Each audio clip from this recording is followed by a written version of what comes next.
கர்த்தருக்கு ஸ்தோத்திரம். விழுப்புரம் புதிய பெந்தகோஸ்து சபை வழங்குறதான தேவ சமாதான நேரம் என்ற நிகழ்ச்சியில் உங்கள் மத்தியில் கர்த்தர் என்னை கொண்டு வந்ததுக்காக நான் கர்த்தருக்கு நன்றி சொல்கிறேன்.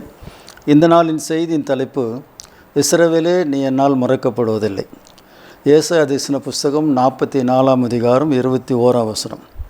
யாக்கோபே, இஸ்ரவேலே, இவைகளை நினை, நீ என் தாசன், நான் உன்னை உருவாக்கினேன்.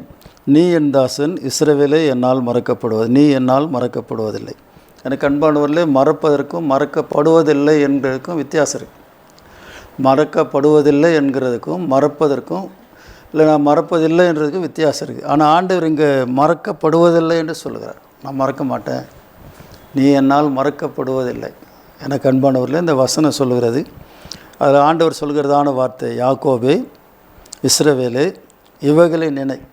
நாம் கர்த்தருடைய பிள்ளைகள், விசுவாசிகள், ஊழியக்காரர்கள், ஆண்டவருடைய பிள்ளைகள் எல்லாரும் கர்த்தர் நம்மை நடத்தினதை ஆசீர்வதித்ததை நாம் மறந்து போகக்கூடாது. அதனால் தான் ஆண்டவர் இந்த வார்த்தைகளை சொல்லியிருக்கிறார். யாக்கோபே, இஸ்ரவேலே, இவைகளை நினை, நீ என் தாசன், நான் உன்னை உருவாக்கினேன். நீ என் தாசன், இஸ்ரவேலே, நீ என்னால் மறக்கப்படுவதில்லை. ஆண்டவருடைய வார்த்தை சொல்கிறது, இவைகளை நினை. அநேக நேரங்களில் கர்த்தர் செய்த காரியங்களை நாம் நினைக்க மாட்டேன்றோம். நாம் யார் என்ற நினைப்பும் நமக்கு இல்லாமல் போகுது. நாம் யார் என்று நினைக்காதபடி நம்ம தகுதிக்கு மிஞ்சின காரியங்களில் அநேக நேரங்களில் நாம் தலையிட்டு கொள்கிறதுனால நம்ம அநேக உபத்திரவங்களுக்குள்ளாக கடந்து போக வேண்டியதாக இருக்குது. இந்த வசனம் சொல்கிறது, முதல் வார்த்தை, நீ என் தாசன். கர்த்தருக்கு ஸ்தோத்திரம். ஆண்டோட பிள்ளைகள் வசனத்தில் சொல்லப்பட்டிருக்கு பாருங்கள். யாக்கோபே, இஸ்ரவேல், இந்த 2 வார்த்தைகளும் ஆண்டவர் ஒரே மனுஷனுக்கு வைத்த வார்த்தை. இந்த யாக்கோபு பழைய மனுஷனாக இருந்த காலத்தில் அவனுக்கு யாக்கோபு என்று பெயர் இருந்தது. ஆனால் அவன் அறிக்கையிட்டு ஆண்டவருடைய சமூகத்தில் ஜெபம் பண்ணிட்ட பிறகு, நீர் என்னை ஆசீர்வதிக்காவிட்டால் நான் உண்மை விடமாட்டேன்னு சொல்லி ஆண்டவருடைய சமூகத்தில் அவன் ஜெபித்த போது கர்த்தனுடைய பெயரை மாற்றினார். அதுதான் இஸ்ரவேல். ஆகவே யாக்கோபும் இஸ்ரவேலும் ஒரே நபரை குறிக்கிறது. யாக்கோபே, இஸ்ரவேலே, இவைகளை நினை, நீ என் தாசன். கர்த்தருக்கு ஸ்தோத்திரம். ஆண்டவருடைய வார்த்தை சொல்கிறது, நீ என் தாசன். எனக்கு அன்பானவர்களே, ஆண்டவர் எல்லாரையும் தாசன் என்று சொல்கிறதில்லை, எல்லாரையும் ஊழியக்காரர்கள் என்று சொல்கிறதில்லை, எல்லாரையும் போதகர் என்று சொல்கிறதில்லை. ஆனால் இங்கே யாக்கோபை குறித்து சொல்லும்போது, நீ என் தாசன். கர்த்தருக்கு ஸ்தோத்திரம். தாசன், ஆண்டவருடைய பிரியமானவன், ஆண்டவருடைய வேலைக்காரன், ஆண்டவருடைய வேலைகளை செய்கிற ஒரு மனுஷனை என் தாசன் என்று சொல்லி ஆண்டவர் அழைக்கிறதான காரியத்தினாம். ஆனால் இங்கே யாக்கோபு ஊழியம் செய்யவில்லை, இஸ்ரவேல் ஊழியம் செய்யவில்லை. கர்த்தருக்கு ஸ்தோத்திரம். ஆனால் அவன் ஆண்டவருடைய பிள்ளையாக இருந்தான். கர்த்தருக்கு ஸ்தோத்திரம். இந்த வசனம் சொல்லுகிற அடுத்த வார்த்தை, நான் உன்னை உருவாக்கினேன். கர்த்தருக்கு மகிமுண்டான். அதே ஏசாயாவில் 44 அதிகாரம் 21 வசனத்தில், நான் உன்னை உருவாக்கினேன். இன்றைக்கு ஆண்டவர் நம்மை உருவாக்குறவராக இருக்கிறார். தாயின் கருவில் உருவாகும் முன்னே உன்னை அறிந்தேன்னு சொல்கிறார்.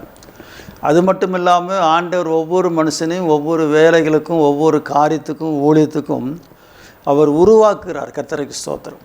அவர் உருவாக்கும் போது அந்த உருவாக்குகிறதான எஜமானுடைய கரத்தில் நாம் அடங்கியிருக்க வேண்டும். கர்த்தருக்கு ஸ்தோத்திரம். இன்றைக்கு அநேக கர்த்தருடைய பிள்ளைகள் உருவாக்குற எஜமானுடைய கையில், அது எப்படி அந்த ஒரு பொருள் ஒரு மனிதனால் உருவாக்கப்படுகிறதோ, அது மண்பாண்டமாக இருந்தாலும் சரி, எந்த பொருளாக இருந்தாலும் சரி, எப்படி அதை உருவாக்குற மனுஷனுடைய கைக்குள்ளே அந்த பொருளானது அடங்கி இருக்குமானால் மாத்திரமே அந்த உருவாக்குற மனிதன், அந்த எஜமான், அவனுடைய விருப்பத்தின்படி அதை உருவாக்க முடியும்.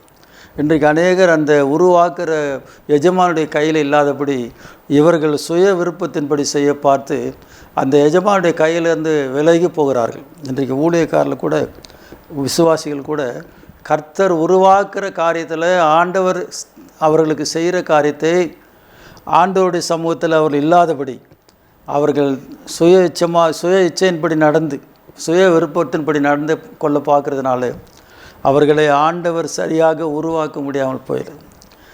எந்த ஒரு பொருளும் உருவாக்குறவுடைய கையில் அடங்கியிருந்தால் மாத்திரமே அதை உருவாக்குற மனுஷன் எப்படி அதை உருவாக்க வேண்டும் என்று சிந்திக்கிறானோ, நினைக்கிறானோ, எண்ணுகிறானோ, அதை போல் உருவாக்க முடியும். நீங்களும் நானும் கர்த்தருடைய சமூகத்தில் அவருடைய கரத்தில் அடங்கியிருப்போமானால், அவர் நம்மை உருவாக்குறதுக்கு நம்ம ஒப்பு கொடுப்போமானால், அவருடைய சித்தத்துக்கு அவர் என்ன விரும்புகிறாரோ அதான் முக்கியமான காரியம். ஒரு பொருளை அந்த உருவாக்குற எஜமான் அது எப்படி விரும்புகிறாரோ அப்படி செய்யும்படி அதை ஒரு பொருளானது அந்த எஜமானுடைய கையில் அடங்கியிருக்கணும். கர்த்தருக்கு ஸ்தோத்திரம். இன்றைக்கு நாம் அநேக நேரங்களில் அடங்கி இருக்க முடியாது போகிறதுனால நம்மை கர்த்தர் சரியாக உருவாக்க முடியவில்லை. கர்த்தருக்கு மகிமை உண்டாகும். அதனால் முதல் வார்த்தை சொல்கிறார், நீ என் தாசன். ரெண்டாவது வார்த்தை, நான் உன்னை உருவாக்கினேன். கர்த்தருக்கு மகிமை உண்டாகும். ஆண்டவர் நம்மை உருவாக்குகிறார். நாம் பிறந்திருக்கிறோம், வளர்ந்திருக்கிறோம், ஊழியம் செய்கிறோம், ரட்சிக்கப்பட்டிருக்கிறோம், மனம் திரும்பி இருக்கிறோம். ஆனால் இன்னும் அநேக காரியங்களில் கர்த்தர் நம்மை உருவாக்க வேண்டியதாக இருக்குது. கர்த்தருக்கு மகிமை உண்டாகும். ஆண்டவர் நம்மை உருவாக்குற ஆண்டவர். அவருடைய சமூகத்தில் நம்ம ஒப்பு கொடுக்கும்போது அவர் விருப்பப்படி நம்மை உருவாக்குறவராக இருக்கிறார். கர்த்தருக்கு ஸ்தோத்திரம். ஆண்டவருடைய வார்த்தை இப்படி சொல்லுகிறது பாருங்கள். நான் உங்களுக்காக வாசிக்கிறேன். அதே ஏசாயா தீர்க்கதரிசன புஸ்தகத்தில் 41ஆம் அதிகாரம் 12ஆம் வசனம், உன்னோடு போராடினவர்களை தேடியும் காணாதிருப்பாய், உன்னோடு யுத்தம் பண்ணின மனுஷர் ஒன்றுமில்லாமல் பொருளாவார்கள். உன் தேவனாயிருக்கிற கர்த்தராகிய நான் உன் வலது கையை பிடித்து பயப்படாதே, நான் உனக்கு துணை நிற்கிறேன் என்று சொல்லுகிறேன். யாக்கோபு என்னும் பூச்சியே, இஸ்ரவேலின் சிறு கூட்டமே, பயப்படாதே, நான் உனக்கு துணை நிற்கிறேன் என்று கர்த்தரும் இஸ்ரவேலின் பரிசுத்தருமாகிய உன் மீட்பர் உரைக்கிறார். 15ஆம் வசனம், இதோ போர் அடிக்கிறதுக்கு நான் உன்னை புதிதும் கூர்மையுமான பற்கள் உள்ள எந்திரமாக்குவேன். நீ மலைகளை மிதித்து நொறுக்கி குன்றுகளை பதருக்கு ஒப்பாக்கி விடுவாய். எனக்கு அன்பானவரில் ஆண்டவர் நம்மை வசனத்தில் 15ஆம் வசனம் இப்படி சொல்லுகிறார், இதோ போர் அடிக்கிறதுக்கு நான் உன்னை புதிதும் கூர்மையுமான பற்களுள்ள எந்திரமாக்குகிறேன். இது உருவாக்குற காரியம். இன்றைக்கு அநேகரை கர்த்தர் உருவாக்க நினைக்கிறார். கொஞ்சம் ஒப்பு கொடுப்பாங்க, கொஞ்சம் கீழ்ப்படுவாங்க, கொஞ்சம் ஆண்டோடைய வார்த்தை கேட்பாங்க. ஆனால் அநேக நேரங்களில் அவர் முழுமையாக இந்த மனுஷனுடைய வாழ்க்கையில், ஊழியக்காரருடைய வாழ்க்கையில், விசுவாசியுடைய வாழ்க்கையில் அவர் செய்ய முடியாதபடி, கிரியை செய்ய முடியாதபடி இவர்களே அவர் ஆண்டவர் விட்டு தூரமாக போகிறார்கள். ஆகவே எனக்கு அன்பானவரில் அவர் என்ன சித்தம் கொண்டு நம்ம எப்படி உருவாக்க நினைக்கிறாரோ அவருடைய சித்தத்துக்கு நம்ம ஒப்பு கொடுப்போமானால் நம்ம நல்ல ஒரு கருவியாக, பாத்திரமாக, கனமுள்ள பாத்திரமாக அவர் உருவாக்க வல்லவராக இருக்கிறார். 15ஆம் வசனம், இதோ போரடிக்கிறதுக்கு நான் உன்னை புதிதும் கூர்மையுமான பற்களுள்ள எந்திரமாக்குறேன். நீ மலைகளை மிதித்து நொறுக்கி குன்றுகளை பதருக்கு ஒப்பாக்கி விடுவாய். கர்த்தருக்கு மகிமை உண்டாகும். ஆகவே ஆண்டவர் நம்மை உருவாக்குற ஆண்டவராக இருக்கிறார். ஒரு விசுவாசியை, ஒரு மனிதனை விசுவாசியாக மாற்றுகிறது, ஒரு விசுவாசியை ஊழியக்காராக உருவாக்குறது ஆண்டவருடைய கருத்தில் இருக்கிறது. நீங்கள் நம்முடைய சுய விருப்பத்தின்படி நாம் எதுவும் செய்ய முடியாது. அப்படி அநேக நேரங்களில் செய்து நாம் தோல்வி அடைகிறோம். கர்த்தருக்கு மகிமை உண்டாகும். நானே என்னை பாஸ்டராக நினச்சா, நானே என்னை ஒரு பெரிய ஆளாக்க நினைத்தால் அது நடக்காது. ஆனால் ஆண்டவர் என்னை ஒரு பெரிய மனுஷனாக மாற்ற, ஒரு ஊழியக்காரனாக மாற்ற, ஒரு நல்ல விசுவாசியாக மாற்ற அவர் சித்தம் வைத்திருப்பார். ஆனால் அதுதான் நடக்கும். கர்த்தருக்கு ஸ்தோத்திரம். ஆண்டவர் சொல்லுகிறார், மீன் பிடித்து கொண்டு வந்ததை பார்த்து சொல்லுகிறார், இதோ உங்களை மனுஷரில் பிடிக்கிறவர்களாக்குவேன். அவர் தான் ஆக்குகிறார். அது அவர்களுக்கு தெரிஞ்சதெல்லாம் மீன் தான் பிடிக்க தெரியும், ஆனால் மனுஷரை பிடிக்க தெரியாது. ஆண்டவர் அவர்களை, நீ என் பின்னே வாங்க, நான் உங்களை மனிதர்களை பிடிக்கிறவர்களாக்குவேன்னு சொன்னார். அவர் உடனே வலைகளை விட்டு அவர் பின் சென்றார்கள். அவர்களை கர்த்தர் ஒரு பெரிய அப்போஸ்தலராக, ஊழியக்காரர்களாக மாற்றினார். கர்த்தருக்கு மகிமை உண்டாகும். அதனால் ஆண்டவருடைய வார்த்தை சொல்கிறது, நீ என் தாசன், நான் உன்னை உருவாக்கினேன். அடுத்து சொல்கிறார் அதே வசனத்தில், நீ என்னால் மறக்கப்படுவதில்லை. நான் மறக்கிறதுன்னு சொல்கிறதில்ல, நீ என்னால் மறக்கப்படுவதில்லை. மறப்பதில்லை என்கிறதுக்கும் மறக்கப்படுவதில்லை என்கிறதுக்கும் நிறைய வித்தியாசம் இருக்குது. கர்த்தர் நம்மை மறக்காத தேவனாக இருக்கிறார். அவர் நம்மை மறக்கிறதில்லை. கர்த்தருக்கு மகிமை உண்டாகும். 22ஆம் வசனத்தில் இப்படி சொல்லுகிறது பாருங்கள். ஆண்டவர் நம்மை உருவாக்கி நாம் அவருடைய பிள்ளையாக, அவருடைய தாசனாக இருந்து நாம் அவரால் மறக்கப்படுவதில்லை என்று நினைக்கும் போது, அந்த சூழ்நிலை வரும்போது கர்த்தர் நம்மை கொண்டு செய்கிற காரியம் அடுத்த வசனத்தில் நான் வாசிக்கிறேன். 22ஆம் வசனத்தில் நான் 44ஆம் அதிகாரம் ஏசாயா 22ஆம் வசனம் இப்படி சொல்லுகிறது. கர்த்தருக்கு ஸ்தோத்திரம். அந்த வசனத்தில் ஆண்டவர் மிக தெளிவாக சொல்லுகிறார். கர்த்தருக்கு ஸ்தோத்திரம். உன் மீறுதல்களை மேகத்தைப் போலவும் உன் பாவங்களை கார் மேகத்தைப் போலவும் அகற்றிவிட்டேன். என்னிடத்தில் திரும்பு, உன்னை நான் மீட்டு கொண்டேன். கர்த்தருக்கு ஸ்தோத்திரம். இன்றைக்கு அநேகர் ரட்சிக்கப்பட்டிருப்பார்கள், மனம் திரும்பியிருப்பார்கள், பாவங்கள் கழுவி ஞானஸ்நானம் பெற்றிருப்பார்கள், அபிஷேகம் பெற்றிருப்பார்கள். ஆனாலும் ஆண்டவர் விட்டு தூரமாய் போய் கொண்டிருப்பார்கள். இங்கே ஆண்டவர் சொன்னார் 21ஆம் வசனத்தில், நீ என் தாசன், நான் உன்னை உருவாக்கினேன், நீ என் தாசன் இஸ்ரவேலே, நீ என்னால் மறக்கப்படுவதில்லை. 22ஆம் வசனத்தில், உன் மீறுதல்களை மேகத்தைப் போலவும் உன் பாவங்களை கார் மேகத்தைப் போலவும் அகற்றிவிட்டேன். பாவங்களை மீறுதல்கள்லாம் அகற்றிவிட்டார். ஆனாலும் ஆண்டவர் நம்மக்கிட்ட சொல்கிற காரியம், என்னிடத்தில் திரும்பு, உன்னை நான் மீட்டு கொண்டேன். ஆண்டவரிடத்தில் நாம் திரும்ப வேண்டும்.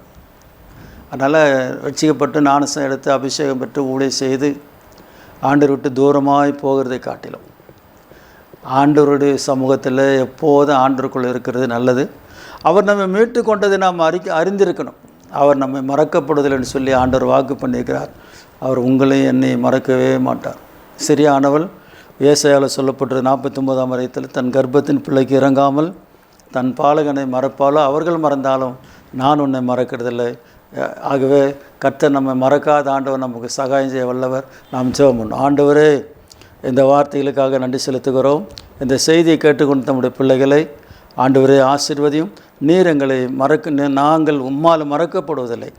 நாங்கள் ஆண்டவரே உம்முடைய பிள்ளைகள், உம்முடைய தாசர்கள், உம்முடைய ஊழியக்காரர், நீர் எங்களை உருவாக்கினீர். ஆகவே நீர் எங்களை கடைசி வரைக்கும் நடத்தும்படி நாங்கள் உம்முடைய கருத்தில் ஒப்புக் கொடுக்கிறோம். நாங்கள் ஆண்டவரே எங்களுடைய சுய விருப்பத்தின்படி நாங்கள் ஓடாதபடிக்கு நீர் எங்களை என்ன செய்ய சித்தம் வைத்திருக்கிறீரோ, எப்படி உருவாக்க நினைக்கிறீரோ அதன்படி நாங்கள் உருவாக்கப்பட ஆண்டவரே பரிசுத்த ஆவியானவரே உம்முடைய கருத்தில் ஒப்புக் கொடுக்கிறோம். இந்த நிகழ்ச்சியை பார்த்து கொண்டு நம்முடைய பிள்ளைகள் ஆசீர்வதியும். இந்த நிகழ்ச்சி ஒளிபரப்பு கொண்டிருக்கிற ஜாய் டிவி நிறுவனத்தையும் அருமையான உரிமையாளரையும் பணிபுரிதான நம்முடைய பிள்ளைகளையும் கர்த்தர் ஆசீர்வதிப்பதாக. கனம் துதி மகிமெல்லாம் நமக்கு தருகிறோம். இயேசுவின் நாமத்தில் பிதாவே, ஆமென். கர்த்தர் உங்களை ஆசீர்வதிப்பாராக. God bless you.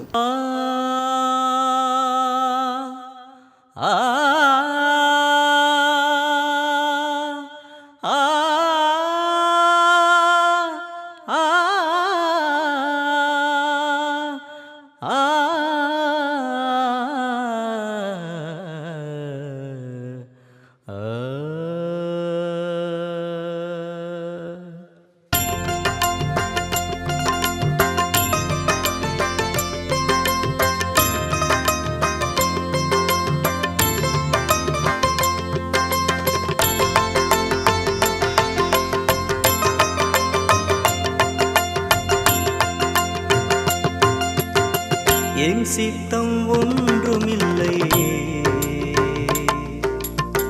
தேவா,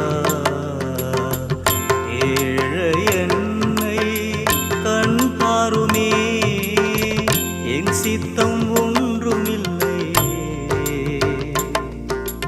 தேவா, ஏழை என்னை கண் பாருமே. நெஞ்சத்தில்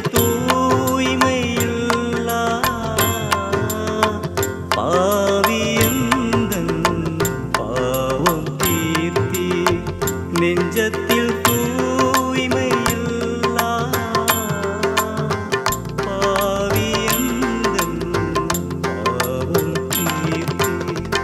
என் சித்தம் ஒன்றுமில்லை தேவா,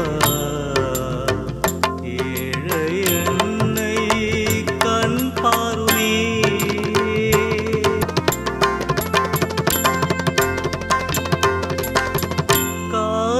சூழ்ந்த எந்தன் கண்ணீரின் வாழ்வு தன்னை, காரில் சூழ்ந்த எந்தன் கண்ணீரின் வாழ்வு தன்னை மாற்றிட யாரும் இல்லை. என்னை தேற்றிட யாரும் இல்லை, மாற்றிட யாரும்